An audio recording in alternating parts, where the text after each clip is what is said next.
regarding agenda item 1, public access to meetings. This meeting is open for public attendance. You may also watch the meeting remotely via live stream. Item number 2, meeting opening and roll call. Carlin, can you call the verification of quorum? Ms. Portson. Here. Mr. Pope. Here. Mr. Summers. Present. Ms. Erler. Here. Ms. Rano. Here. Mr. Kowalski. Here. Mr. Campos. Here. Ms. Bushman. Here. And Mr. Robbie is excused, and we have a quorum. Thank you. Let's stand for item 3, Pledge of Allegiance. I pledge allegiance to the flag of the United States of America and to the republic for which it stands, one nation, under God, indivisible, with liberty and justice for all. Okay, moving on to agenda item 4, we have the Mandana Bliss Award.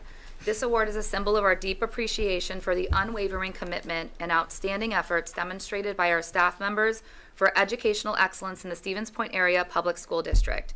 It is named in honor of Mandana Hale Bliss, Stevens Point's first school teacher and trailblazer, whose exceptional service and dedication continue to inspire us all. This award lends us the opportunity to shine a light on remarkable contributions made to this district by our staff and recognize their exemplary service. So at this time, I'll pass it over to Corey. Sure. So at this time, I would like to have student Kendall Wojtasek come forward, and she is going to say a few words about our winner this month, which is Dan Fink. If you could please come forward as well. Congratulations. Right when I heard about nominating a teacher for the Mandana Bliss Award, my mind instantly went to Mr. Fink. I'm lucky enough to have him both this year for AP Government and Politics as well as in 7th grade as my social studies teacher. He has made such a positive impact in the classroom as well as throughout our school and athletics. He is always understanding and never fails to put a smile on anyone's face, whether that's in the classroom or passing by in the hallway. I know I can speak for other people as well that he truly cares about each and every one of his students. My peers and I always feel like we are in a welcoming classroom and can always ask questions when we're in Mr. Fink's class. He is such an inspiring teacher and really pushes his students to be the best version of themselves in order to succeed. He is not only a role model in school, but also in athletics. Whether it's taking time to set up the gym before athletic events or announcing athletics at SPASH, he is always helping out around the district and making every student's athletic career feel memorable. Mr. Fink is overall deserving of the Mandela Bliss Award because he has an inspiring work ethic and creates a positive environment for students, athletes, and teachers at PJ Jacobs. Thank you, Kendall. Congratulations, Nice. Mr. Fink.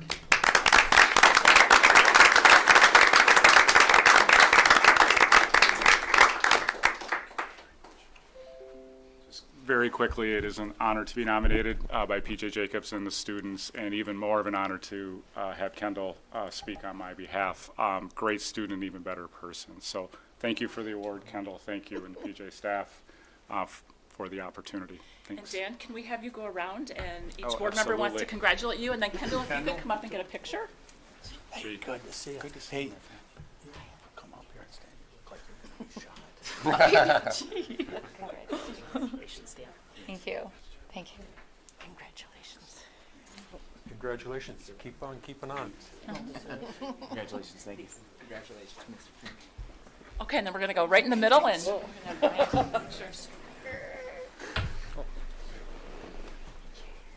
Good thing these things feel Oh, Sarah.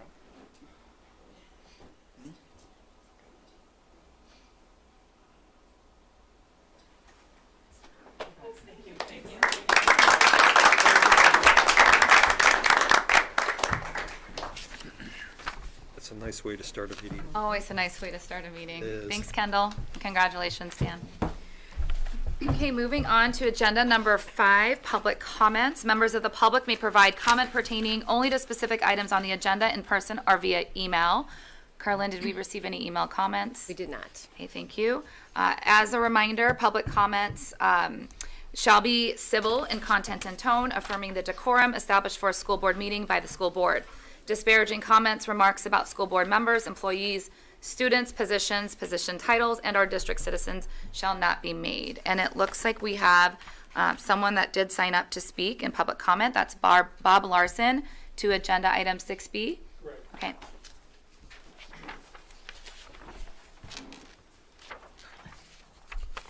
Bob Larson, 3283 Lindbergh Avenue, Stevens Point, also a candidate for the Stevens Point School Board. I'm sure everybody in this room received this flyer. I got it on January 26, 2024. There's an old saying, a picture is worth 1,000 words.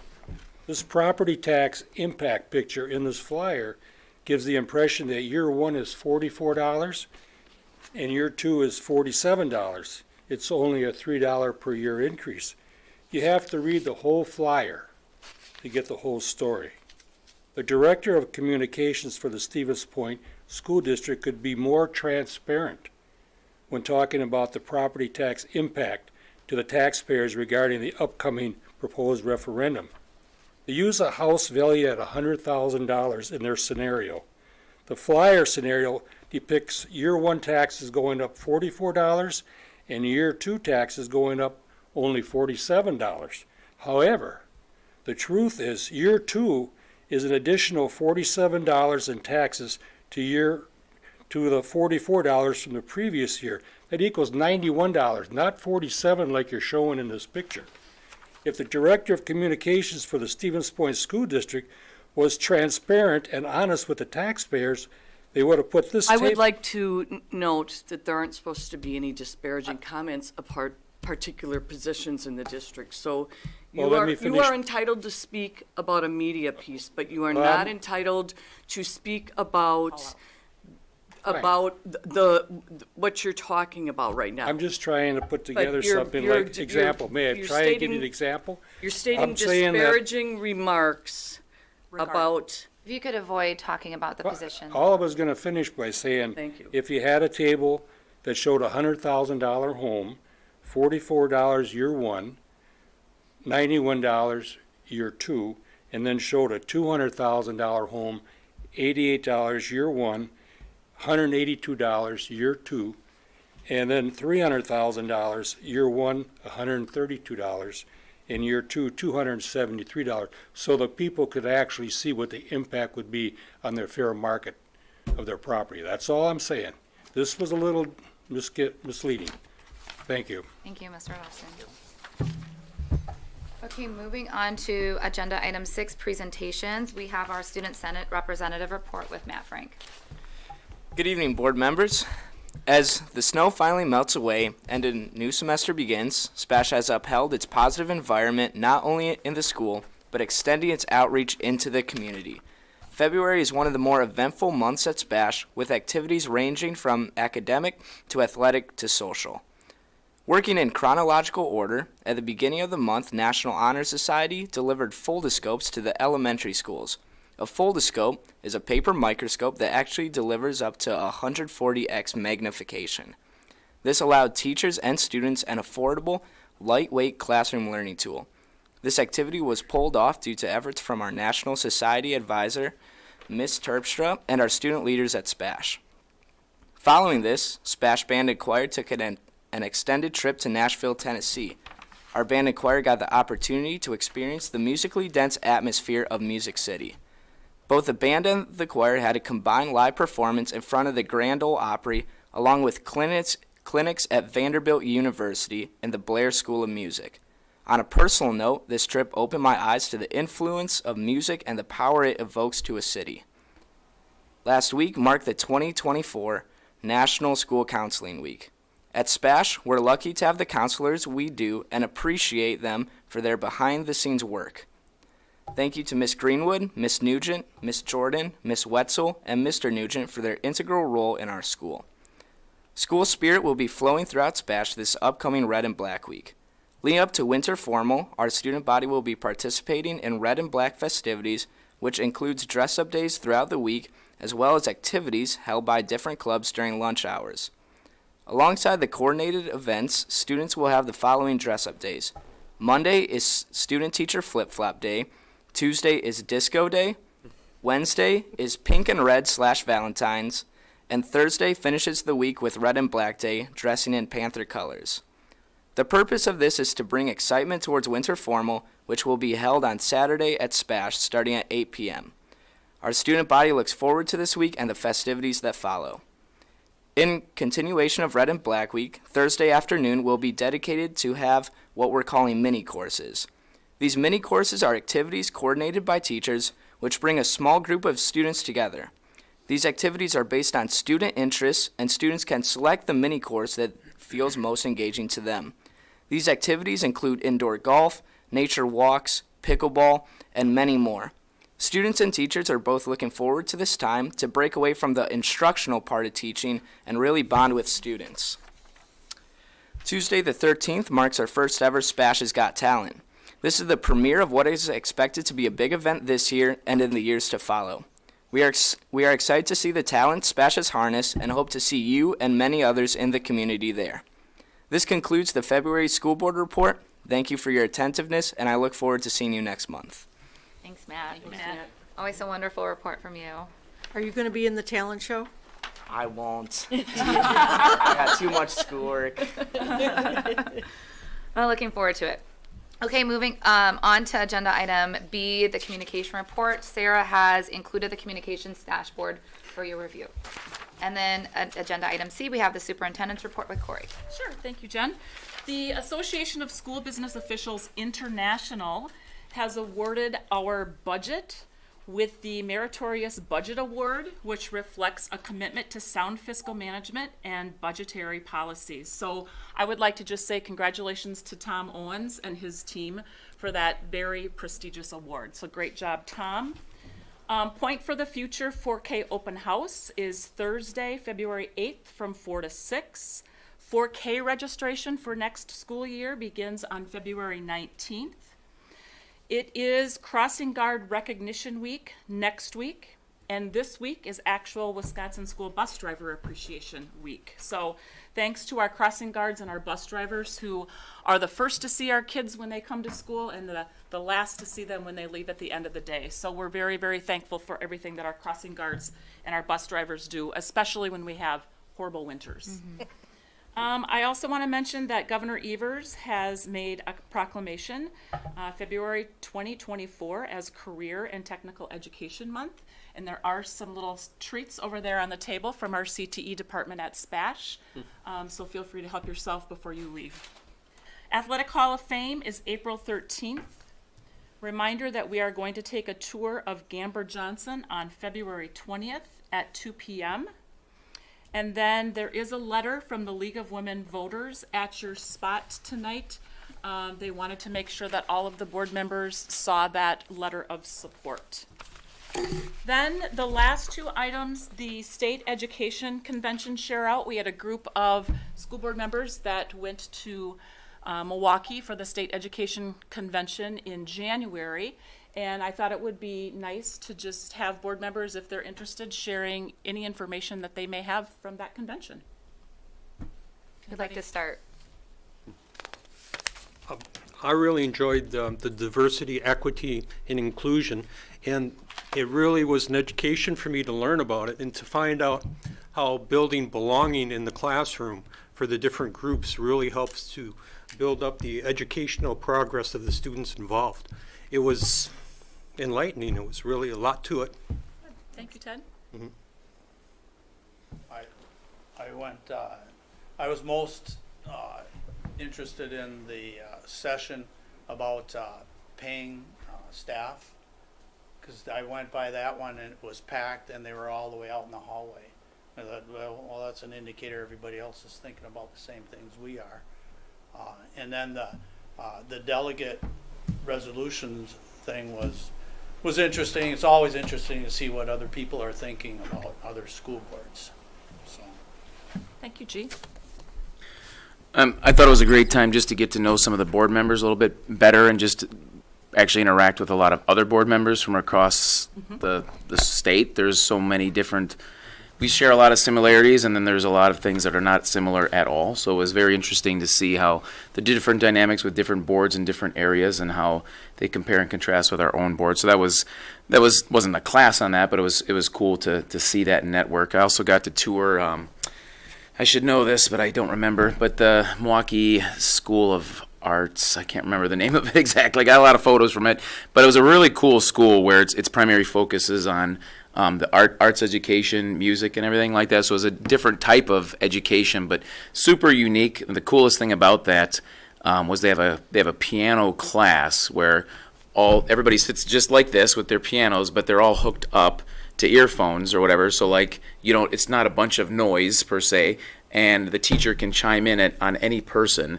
and talk with them and give them real-time feedback, or they can connect two people together to play. I'm not a music guy, so whatever two pianos together playing is called. There we go. Or three, or they can mix them all. It was really cool. I'm like, man, I wish they had that when I was younger. So that was kind of cool. It was a very unique school. Something that I was like, man, that'd be cool if we had something like that here. So a lot of takeaways from that school. And then when we left, they had a whole like drum line going, and I'm a massive fan of drum lines, so that was cool. That was like 20 minutes just that. So that was pretty unique. That was my biggest takeaway, was being able to tour that school. It's very cool. Thank you, Miguel. So I actually just brought Corey. Oh, look at Meg. I have the same. Yeah, exactly. Yeah, I think there were several of us. Ted and Jen and I were all at the same, which was on student achievement and progress monitoring, and it really kind of laid out some good opportunities and ways that boards are doing that. It's WASB were the presenters, so this is something that they've provided guidance to a number of districts in the state on. It clearly kind of laid out what's the board's responsibility in terms of the monitoring, what is the superintendent's responsibility in terms of monitoring and moving towards progress on it. So I think it might be a good resource.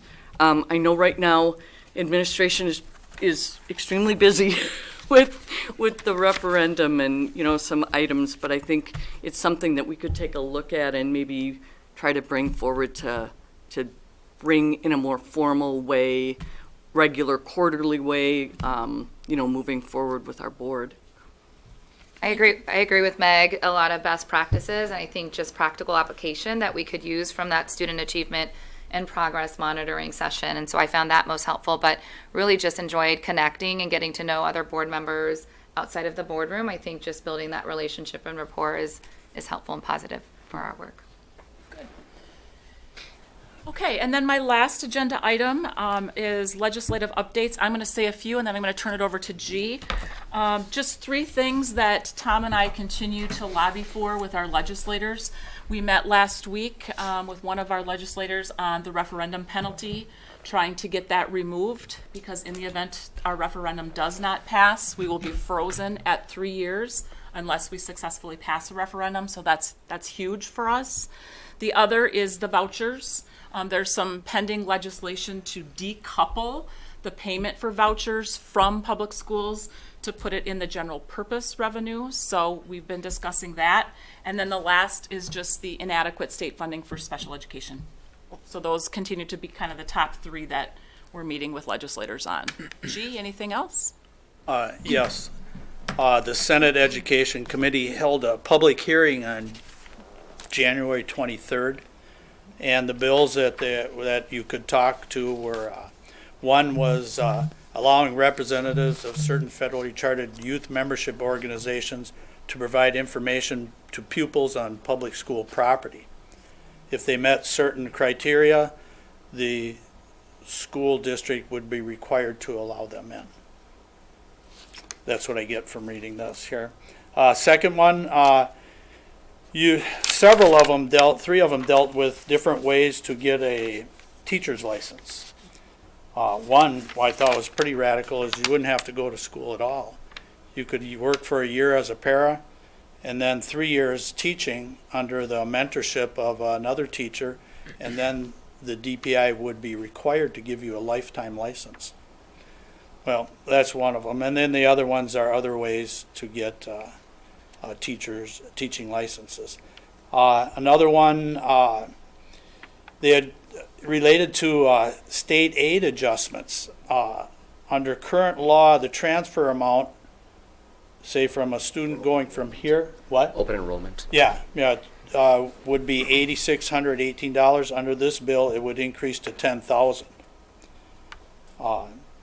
And then one about changing the start date for schools. And then the last one was providing Hmong and Asian history teaching in schools. The last one that I got late.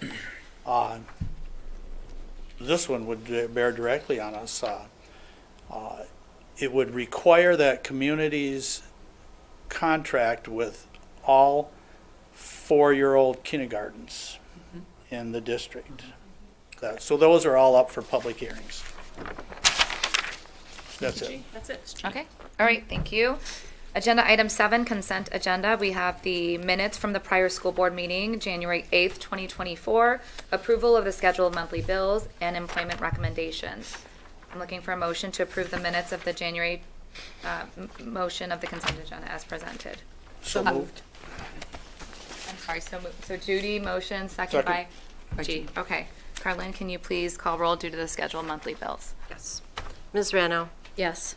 Mr. Pope? Yes. Mr. Campos? Yes. Mr. Kowalski? Yes. Ms. Portson? Yes.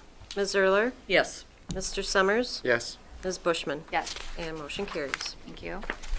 Agenda item 8, we have business services. We have the Business Services and Human Resources Committee report with Judy. Yeah, we actually had a very good meeting. It went longer than normal because we had lots and lots and lots of discussion. We first talked about the second Friday count, and while we saw a decrease, we're starting to stabilize, which is good news for us. So that was a good piece of news. We also had a presentation on general fund objects. So what are all those things that we're paying for as part of the district? And then that led into a discussion as we talked about the referendum and where money's going, and so really encouraging the idea generation of where can we save funds. Well, we're always looking at program reviews and teachers and those big things that we can save some money on. Sometimes those little things that we do add up. So, asking maybe having principals share what's happening in their building and just really diving deeper into what are some of those little things that we can do across the district that might actually add up. So that was a very good discussion that we had. The 2018 referendum project done. We had our final report. It was very exciting. That's wrapped up and under budget. So for a project that started in 2018 to wrap up now under budget, huge. So that was very exciting for us. And then we did have a turnover exit report. So overall, we're generally below the state average for that. 2 areas where we continually have some challenges are food services and educational assistance. And so what we approved for these raise, I'm looking back, hello, help me. I think that helped with some applications, correct? So we heard that after that went out, we had a bunch of applications for EAs from UWSP students. That's good news. So it seems to be working, and so then we can have that partnership. So it was a very good meeting. Anything else that I missed from anybody who was there? You hit it all, Judy. All right. Thank you, Judy. Moving on to agenda item 10, educational services. We have the Educational Services Committee report with our chair, G. Okay, we had a presentation about STEM Day over at McDill. January 23rd. It was great. It was the afternoon, and any of you there, you saw a lot of cool stuff. And the thing I liked about it most was that the company that we're going to get this stuff from, they're going to provide ongoing help to our teachers, professional development to help use this stuff. And the stuff didn't cost as much as I thought it would. I asked the lady that was leading it, and she said it's actually fairly, I don't want to say cheap, but it's not all that expensive to purchase. There was a presentation about the Hmong Jumpstart program that's going on at McKinley. And it's at McKinley right now, and they're kind of piloting it and seeing if it would be feasible to spread it out in subsequent years. Then the last one was revised calendar for the next year, and this one requires a vote, and I'm going to give that to Chris. Thank you, G. So we did have 2 small revisions to the 24-25 calendar, which was approved by the board on December 8th. There was a reorganization that occurred late for our football conference in 24-25, created some conflicts in the calendar that we had approved previously regarding scheduled homecoming events. So in the process of troubleshooting and trying to problem solve, we looked at a couple of different dates and determined that the best option that would be least disruptive would be to move the previously scheduled professional learning day from Friday, February 27th to Monday, September 30th. So that would allow for our homecoming events to occur on Friday, September 27th, because that would be a day that all students would be in session.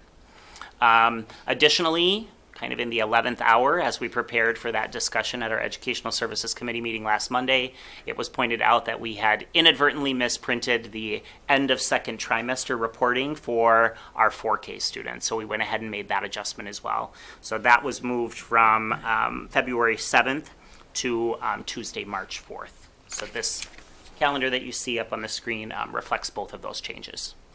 But I'd be happy to entertain questions if there are any. Then we were looking for a motion to approve the revised 24-25 calendar as presented. So moved. Second. A motion made by Alex, second by Miguel. All in favor? Aye. Opposed? Okay, motion carries. Thank you, Chris. Moving on to agenda item 12, technology services. We have the SPASH public address and emergency notification system. Brian Casey. Good evening. You see before you a proposal to approve the purchase and installation of a new public address and emergency notification system at SPASH. This is a known issue. It's been going on for several years at SPASH and other schools as well, where we have aging systems that are sometimes 20 to 30 years old. Some of them were given a facelift in the last referendum, but the PA system at SPASH is in particularly bad shape, and they had a couple of incidents where they tried to put the building on lockout or lockdown and had very serious problems with coverage in terms of people being able to hear, and then also more importantly, having those notifications that are different than just hearing something. There's actually flashing lights on this system that are almost impossible to miss, and then an actual digital readout that would say lockdown or evacuate. So the system is a hybrid. It's half digital, half analog. We save money in a sense where you don't need a speaker clock unit that displays in the field house, for example. There's horns. So we're able to kind of reuse some of that equipment that was there. But the main advantage is it being digital, it's programmable. So you can program various scenarios into it, and really at the press of a button, they can put that whole building on lockdown. So we've been working on this for years. We're lucky that Dr. Owens was able to come up with a way to use our capital improvement funding mechanism to get this funded for next year. We put it out to bid to qualified vendors, two of whom we've worked with before installing these systems previously. And we got two bids, one from Van Eert Electric and one from Heartland Business Systems. And we're recommending that you take the cheaper of the bids from Heartland Business Systems because it would save money for the district. Both of those vendors are outstanding. We've worked with them before and have no questions about their quality of work and their trustworthiness. So I can answer any questions you might have about it at this time. So this is not going through ESSER 3 funds? It is not. It is part of the Fund 46, and the board approved that adjustment a month or so ago. Mm-hmm. So we just made some readjustments to that 10-year plan. Okay. I'll make a motion to accept Heartland Business Systems bid of $456,870.72 and approve installation of the new public address and emergency notification system at SPASH. Second. Motion made by Meg, second by Judy. All in favor? Aye. Opposed? Okay, motion carries. Thank you, Brian. Thank you, Brian. Moving on to agenda item 14, under general, we have the budget evaluation process. And so I'm going to pass it off to Corey again. And I'm going to pass it off to Chris. Okay. Right down the line. Thank you, Corey and Jen. Quick update on budget evaluation. We have, as you know, this is a process that we have been working through for the last approximately year and a half. We want to give you some updates on new information that we've included, as well as provide an update for the board and the community on next steps. Your clicker. Oh, Ray. Nothing will go. Now it's not the clicker, it's even my computer. There it goes. There we go. Okay. So again, a recap of the process that we have implemented up to this point, beginning in 22-23. We implemented the budget review process and continued those budget and control reduction processes. We also established a review for open positions and established a baseline at that point in time. And we were in the process in the early stages of developing a program review process, which we are well into now, though that process continues to evolve, which we've shared on multiple occasions up to this point. In the fall of 23-24, we finalized the assessment of operational needs. And then, as you know, that led to the decision to bring the operational referendum question to the community on December 11th, when all of you made that decision. Ongoing, now in winter of 23-24, we continue the program review. We continue to review all open positions and review baselines, staffing recommendations for 24-25. And we also continue to inform all stakeholders of district financial needs and solutions provided through the referendum. The program evaluation here, so slight update. Up to the last time we reported out, we had completed a review of 13 programs of the 39 that we've identified. There are currently 4 programs that are under review. So we did complete the review of business and computer science. And the 4 that are listed, there's actually 5 that are italicized on the bottom of this list: regular ed support, special education support, at-risk programming, and co-curricular clubs and athletics. We're counting that as just co-curriculars, so we're counting that as one of the 4 programs that we're reviewing. Though as we started to collect data to review those programs, it made sense to separate them out and distinguish the difference between athletic clubs and just regular clubs. So there ended up being much more data there than we anticipated originally. I do want to share here also, we had identified 39 programs initially. Through conversations and additional discussions, we have identified a few additional, so we will update this to reflect that we've identified a total of 42 programs rather than 39. We do anticipate that number to change as we get further into the process. We continue to make determinations about what we categorize as a program, so look for that number to change. It certainly could continue to go up. So as part of program evaluation, 9 courses have been eliminated. I was able to share this last month when I provided the update. Most of those courses that have been eliminated were the every other day courses that were eliminated as a result of the schedule change that will occur for the upcoming year at both P.J. Jacobs and Ben Franklin. There was one of those 9 courses, however, that was eliminated due to decreasing enrollment over the last 2 years, and that was the food sciences course. So that was eliminated due to lower or decreasing enrollment. And that's one of the variables we look at as the program review. One other additional element of the program review I'd like to share here.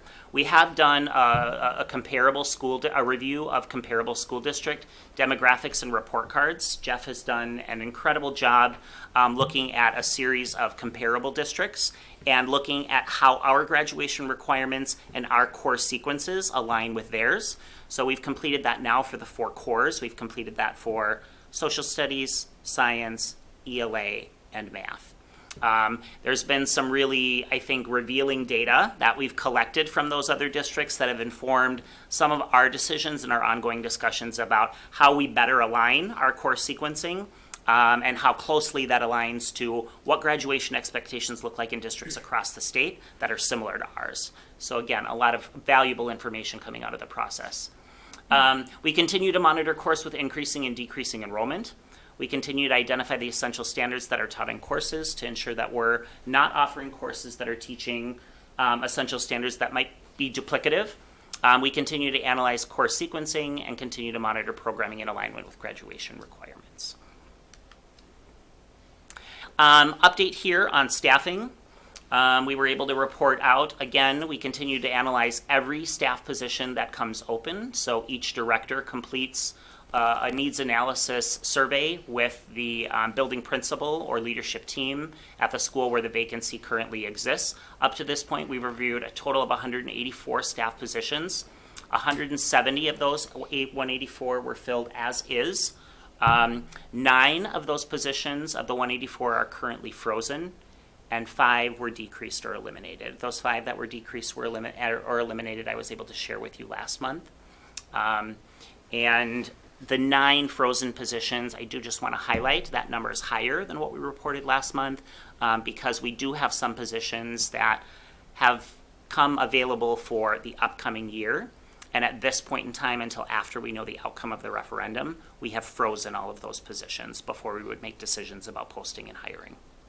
So Say, that's- Chris, before you go to the next slide, could you name what type of positions that are that were eliminated and or frozen? I mean, do you Sure. have that? So the 5 positions that were eliminated were, there was a 1 reading teacher, there was a .4 business ed, a .6 math. There was also a sign language interpreter that was eliminated for a student who was graduating, and there was no longer a need for that interpreter.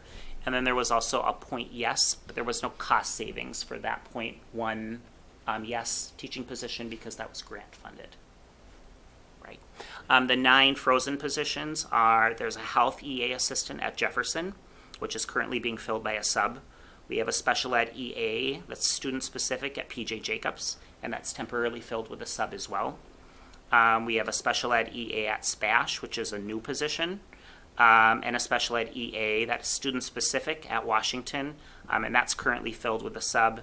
And then we have a special ed teacher at PJ Jacobs, and that's for the upcoming year. We have 3 speech language pathologist positions, which we would have just approved in the consent agenda. Those are also for next year. And then we have a special education teacher at Washington, and that vacancy will be for next year as well. If I'm right in interpreting that, 3 speech pathologist positions are frozen?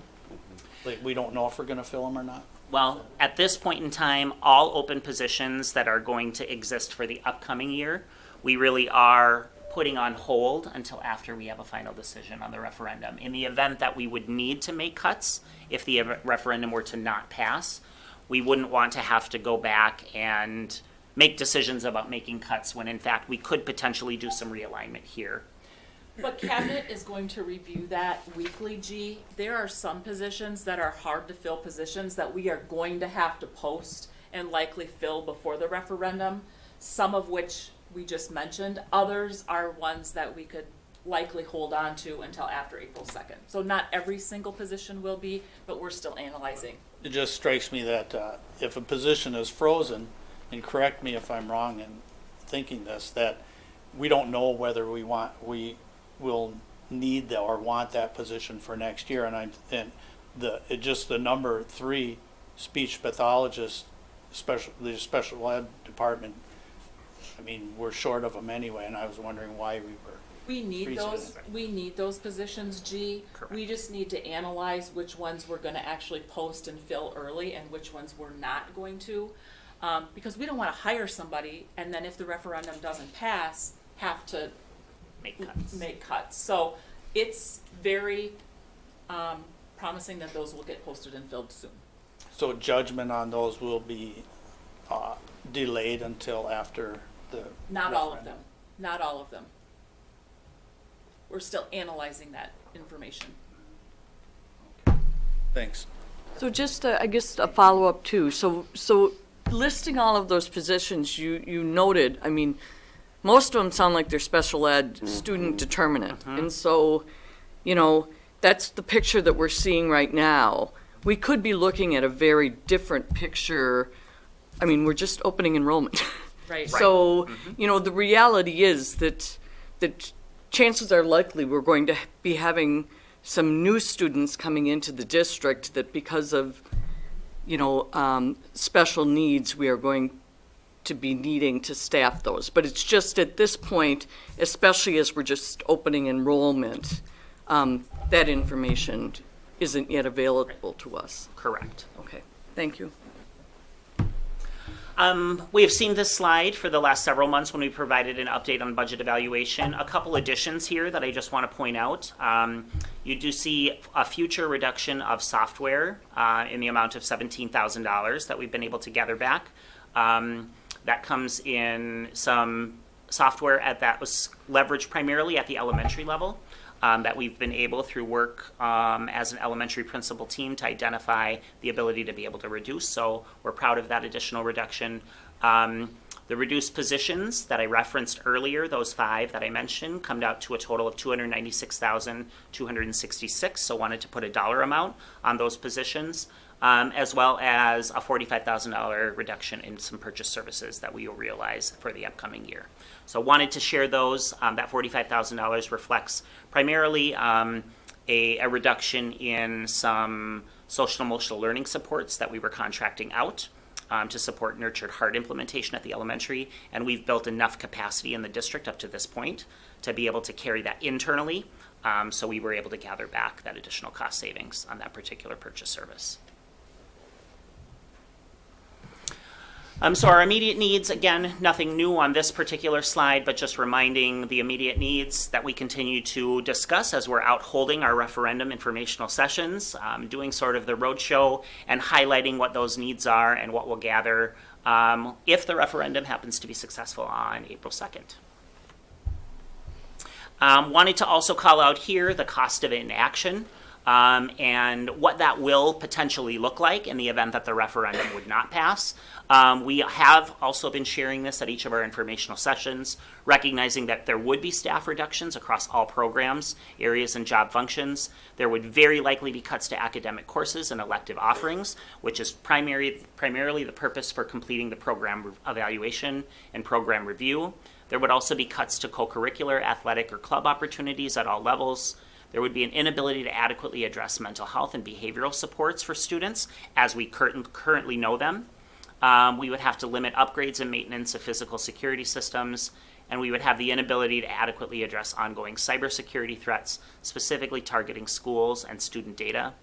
We would also have the inability to maintain student and staff access to technology, and potentially students would have longer transportation routes, either at the beginning of their day or at the end of their day. So we do want to acknowledge that those things are all very real possibilities in the event that the referendum would not pass on April 2nd. In terms of next steps, we wanted to share an additional area that was shared from some of our committee team meetings, from some of our committee discussions regarding taking a closer look at purchase services. And our intent is to look at those and analyze them more closely in the upcoming weeks as a full cabinet. So Dr. Owens is in the process of pulling some of that information together so that we can analyze how our purchase services contribute to our overall academic goals. Also identify opportunities for cost savings and optimization, and also primarily to determine if our purchase services contracts are aligned with current levels of need. So in other words, have we had purchase services contracts that have existed for several years, maybe based on X number of students, and now that number of students that we're servicing has decreased significantly, but we continue to pay the contract services amount at what it was 10 years ago or 5 years ago. Just some recalibration around looking at those figures and ensuring that they're aligned with our current levels of need.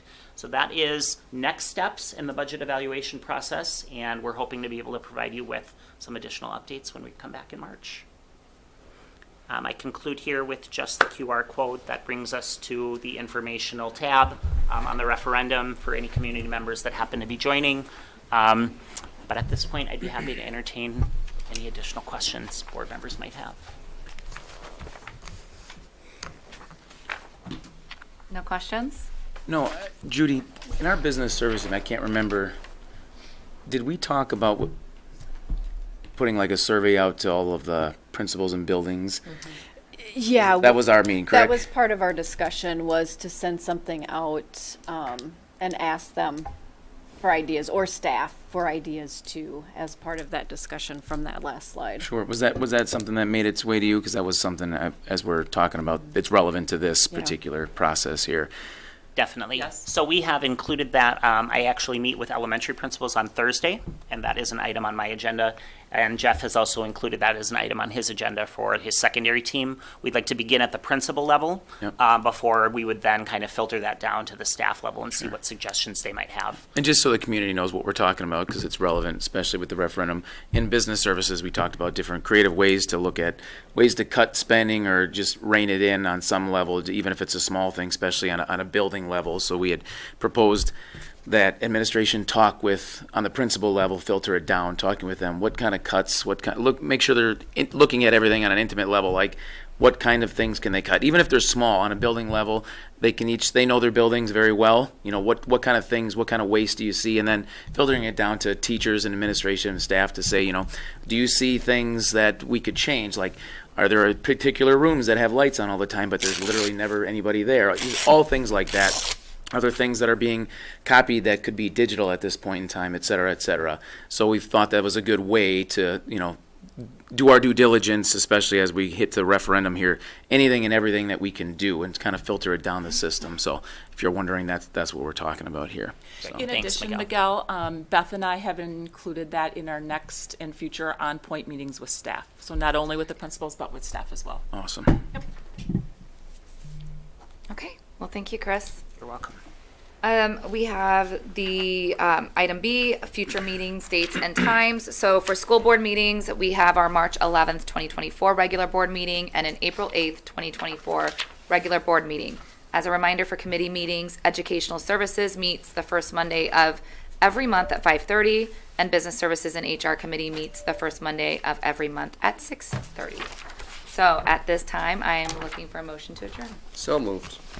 Second. Motion made by Alex, second by Miguel. All in favor? Aye. Opposed? Okay, have a good evening. Thank you. Thanks, everyone. Thank you. Well, hi, Carla. This is the article. We're right